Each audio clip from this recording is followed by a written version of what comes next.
El Pacto de las Estrellas, por Mr. Screamington. El viento de la sierra de Ansagua sonaba como una sierra vieja masticando metal. Sopla distinto en estas montañas. Primero murmura, luego canta, después gime. Y al final, si uno camina solo, parece que susurra nombres. Aquella tarde de cielo opaco, Gabriel Rivas se repetía que las voces eran solo la altura, el frío y el cansancio. Un cartógrafo no se deja engañar por fenómenos triviales. Un cartógrafo mide y registra. Gabriel había dejado una vida cómoda en la ciudad por su obsesión con los mapas imposibles. Fragmentos de pergamino hallados en fondos de biblioteca, notas marginales en crónicas jesuitas, rutas que no aparecían en los catálogos oficiales del virreinato ni del Estado moderno. También había leído diarios anónimos. Uno hablaba de un poblado sin ventanas, otro de un camino que aparece solo cuando el cielo decide taparse a sí mismo. En al menos 3 fuentes se repetía la mención a la madre de las profundidades, con variaciones. Señora del fondo, la que mira desde debajo, ojos de a miles. Se decía que cada 77 inviernos abría el cielo como si fuese tela y bebía la realidad con su miríada de ojos. Gabriel subrayó aquella línea y anotó en su cuaderno: metáfora cósmica, hipérbole folclórica. Siempre veía en esas imágenes un modo poético de hablar del miedo humano a la noche, al eclipse, a lo que no se comprende. La ciencia, pensaba con orgullo, sirve para podar supersticiones. Aún así, estaba allí, en la sierra, siguiendo una rasgadura de tinta, en un mapa olvidado que prometía un paso entre picos que ningún registro moderno reconocía. Durante 3 días ascendió por laderas rotas y gargantas, donde el sol parecía llegar tarde. Dormía en cuevas, encendía pequeñas fogatas y recalculaba su ruta con una brújula que a ratos se negaba a apuntar al norte. En el crepúsculo del 3er día, la niebla subió desde el valle como una marea pálida y lo dejó ciego a 10 pasos. El viento cambió, dejó de ser viento y fue aliento.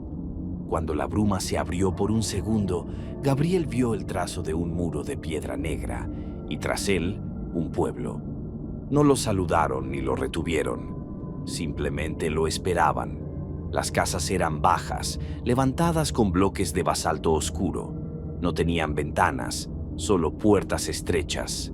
Las calles, más bien pasillos, parecían diseñadas para evitar la luz. Antorchas azules ardían en hornacinas. El humo subía recto, como si el aire estuviera hecho de vidrio.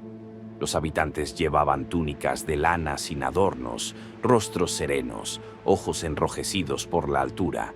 Nadie preguntó quién era. Nadie se sorprendió. «Eres el enviado», dijo un anciano de barba blanquísima, la voz cascada por el frío. «El pacto te ha traído». Gabriel forzó una sonrisa cortés, el gesto profesional de quien clasifica la extrañeza para no cederle terreno. «Solo soy un explorador. Busco rutas antiguas. Vi su aldea por casualidad». «No hay casualidad en la montaña», respondió el anciano. «Solo llamado». Un coro grave, casi subterráneo, comenzó a vibrar desde el centro del poblado. Gabriel siguió la música hasta la plaza, un círculo de piedra negra con un brasero al centro. Alrededor, mujeres entonaban un canto gutural en una lengua que él no reconoció. El humo sabía a sal y hierro. Entonces la vio. A Elina. Iba descalza, túnica de lino negro, el cabello recogido por una cinta sencilla. No había lágrimas en su rostro ni temblor en sus manos. Sus ojos tenían el brillo obstinado de quien ya eligió. Gabriel pensó: la resignación es un recurso de supervivencia, pero en ella no había rendición, había orgullo. A Elina se sabía necesaria. Llevaba en manos una antorcha pequeña y en la cara la gravedad de una reina.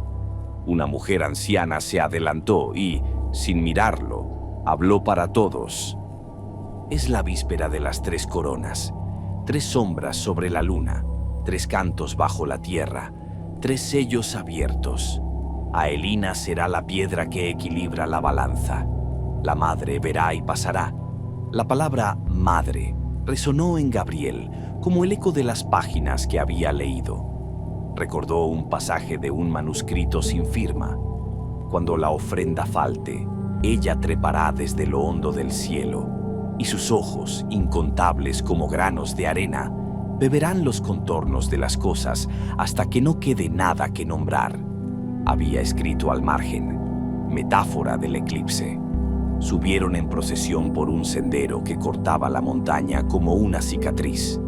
Al llegar a la meseta, el altar del vacío se reveló. Un círculo de losas negras incrustadas en la roca, cubiertas de símbolos tallados que parecían serpentear bajo la luz. Gabriel, que amaba las simetrías y los patrones, notó que las marcas seguían un ritmo astronómico, espirales con proporciones que le recordaron diagramas de órbitas. Se agachó para mirar más de cerca.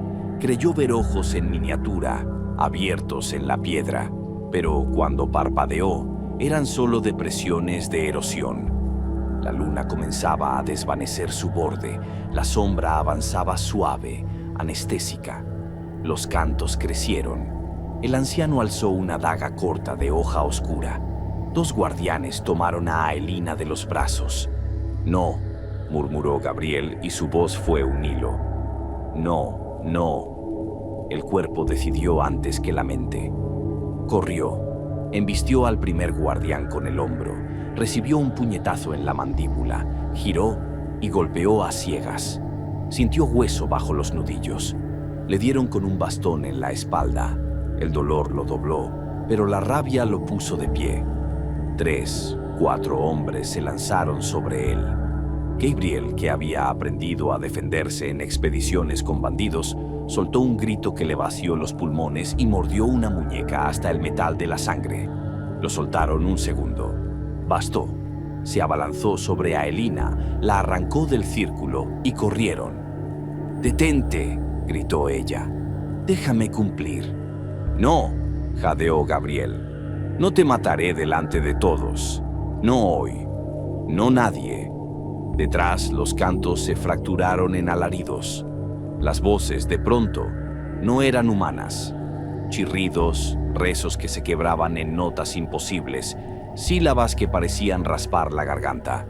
Cuando Gabriel miró hacia atrás, vio antorchas avanzando, siluetas corriendo como manadas. Los perseguían. El aire se llenó de piedras y maldiciones. En algún punto del sendero, alguien lanzó una cuerda. Gabriel la cortó con su navaja. Un anciano tropezó. Otro se arrastró con uñas ensangrentadas. Gritos de terror y locura rodaron por la ladera. «No entiendes», dijo Aelina, jadeando. «El mundo no es una palabra, es un pacto». «Las palabras no detienen cuchillos», escupió él. «No permitiré este teatro arcaico». «No es teatro, es cerradura». Llegaron a un claro de roca donde la montaña se abría al cielo como un mirador de abismo. Ahí el viento cayó. No disminuyó, cayó. Todo sonido se retiró del mundo, como si alguien hubiera puesto la realidad en pausa. El contorno de la luna quedó completamente sumergido en sombra. El cielo negro se espolvoreó de estrellas más afiladas, más cercanas, más presentes que nunca. Aelina dejó de resistirse. Se giró hacia el firmamento, y la antorcha que aún apretaba en la mano dejó de existir. No se apagó, no humeó. Simplemente no estaba. «Él está aquí», dijo. No lo gritó, lo declaró. Primero fue el color. Un violeta imposible, color de hematoma mezclado con relámpago, se abrió en el centro del cielo como una grieta en una campana. No era luz ni sombra, era una herida. El violeta se hinchó, palpitó, latió. De esa pulsación surgieron filamentos que parecían querer tocar cada estrella a la vez. Los filamentos se abrieron y lo que había detrás entró. Gabriel no tuvo palabras. No había un ello. No había una forma. Lo que emergía no ocupaba espacio. Lo devoraba. Era un mar vertical de tentáculos hechos de noche líquida, trenzados con franjas de fuego quieto. Allí donde uno esperaba piel o escamas, había ojos, algunos del tamaño de un puño, otros más grandes que ciudades, otros tan pequeños y tantos que se volvían textura. Todos parpadeaban, pero no al mismo tiempo ni en el mismo eje. Cada ojo parecía mirar otro ángulo de la realidad, otro idioma del mundo. Entre los ojos, bocas en espiral, dientes como agujas de cuarzo negro, y en el fondo de cada boca, soles cansados que se apagaban con un chasquido. El aire vibró, la piedra bajo sus pies vibró, el pecho de Gabriel vibró, y al vibrar fue otro. Recordó una oración que había copiado por broma en un cuaderno. Madre de las profundidades, tú que miras con 1000 ojos, bebe los contornos del mundo y deja la llanura del olvido limpia de nombres. En ese instante comprendió que no era poesía, era protocolo. Madre, susurró a Elina de rodillas, tu alianza no fue traicionada por mi voluntad.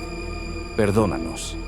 El monstruo, si esa palabra merece tanta entidad, pasó la punta de uno de sus tentáculos por la atmósfera, con la suavidad con que una madre aparta un cabello de la frente de su hijo. Donde rozó, la ionosfera cantó. Los océanos, a miles de kilómetros, se levantaron en columnas. Los glaciares aplaudieron con un estallido blanco. En ciudades que Gabriel nunca vería, los rascacielos se doblaron como plomo tibio. Gabriel intentó ponerse de pie. Sintió que sus rodillas no eran suyas, que pesaban como estatuas. El pensamiento llegó claro. Yo lo hice. Los textos, las advertencias, la serenidad orgullosa de Aelina. Todo era literal. El sacrificio era una llave que cerraba un pestillo en el cielo. Él había forzado esa cerradura sin saber cómo funcionaba, como un niño que mete un cuchillo en el enchufe para ver qué pasa. Perdón, dijo sin aire. Yo no sabía. El dolor llegó como una campana rota dentro de su cráneo. Primero fue una presión, una marea que subía desde la médula hacia el rostro. Luego, un clac estremecedor. Sus ojos estallaron. No hubo sangre caliente cayéndole por la mejilla. Hubo nieve hirviendo. Pero incluso ciego siguió viendo. La visión no provenía ya de su cuerpo, sino de una región más profunda. Un lago de memoria donde la imagen del monstruo se imprimió como un hierro al rojo. Aelina lo sostuvo por los hombros. No lo consoló. Atestiguó con él. El ser abrió una boca espiral y cantó. Fue un sonido sin aire, la vibración de un metal imposible. Con cada nota, montañas enteras se volvieron polvo y bosques en carbón. Las nubes se doblaron sobre sí mismas como telas húmedas. En el valle, los aldeanos rompieron en carcajadas y sollozos. Algunos bailaron, otros se arañaron la cara hasta que sus dedos quedaron ciegos de sangre. Nadie rezó. Ya no quedaba rezo para esa escala. Mírame, pidió Gabriel a la nada. Si algo queda de mí, mírame. Y Ela lo miró. Cuando millones de ojos parpadean sobre un solo punto, el tiempo no pasa. Se expande como pan en horno.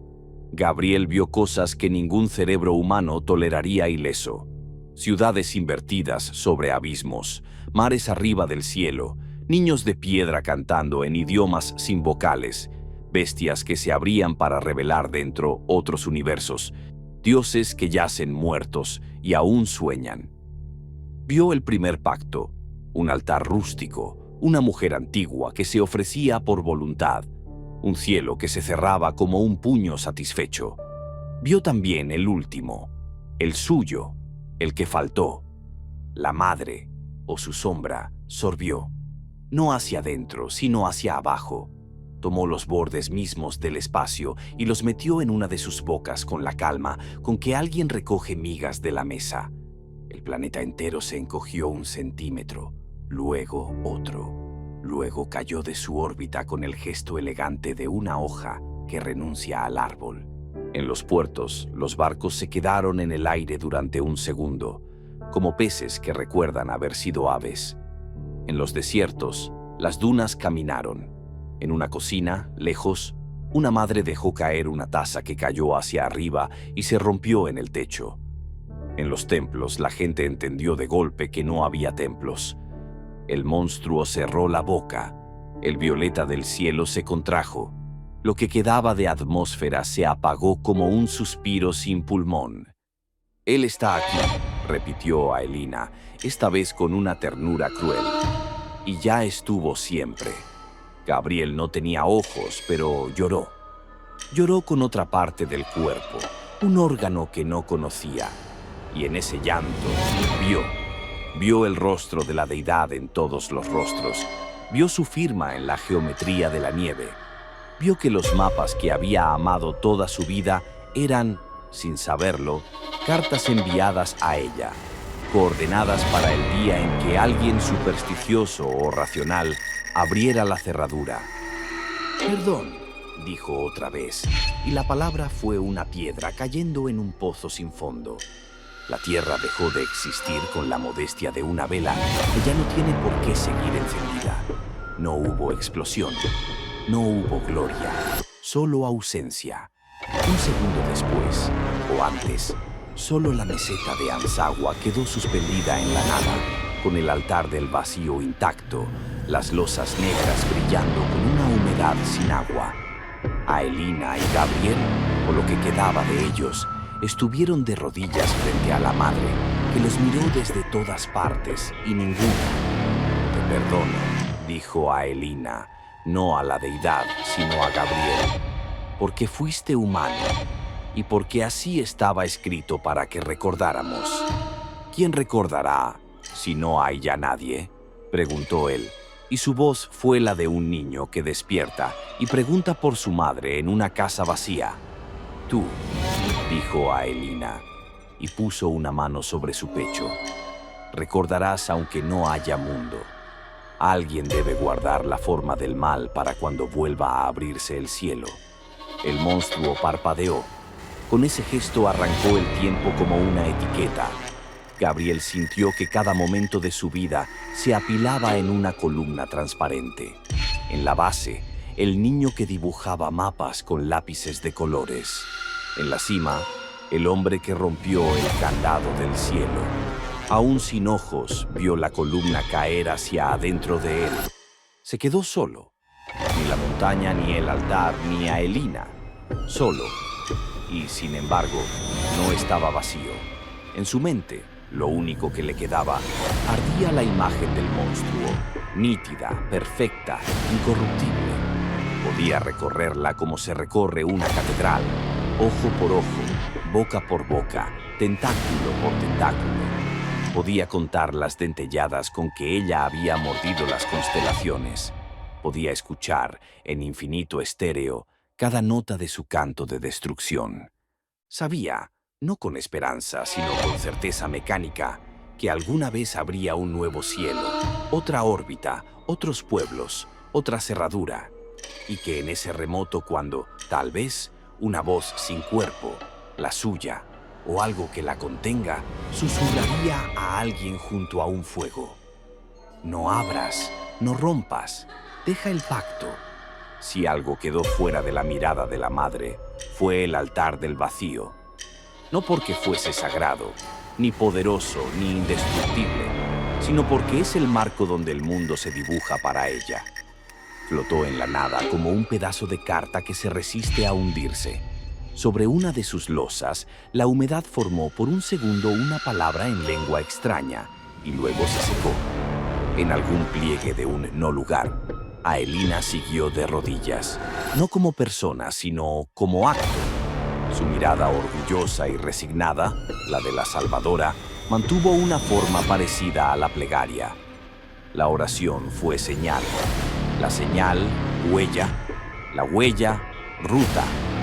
Y en otro pliegue, Gabriel Rivas, cartógrafo, explorador, buscador de rutas, recordó. Recordó como recuerdan las piedras la presión que las hizo, como recuerda el mar un barco que lo cruzó. Recordó hasta que el recuerdo y él fueron lo mismo. Un mapa de un monstruo que bebe realidades con sus miles de ojos. No hay final aquí. Lo que hay es espera. Porque los pactos, los verdaderos, no terminan, se renuevan o se rompen, y suele bastar un hombre bien intencionado para romperlos.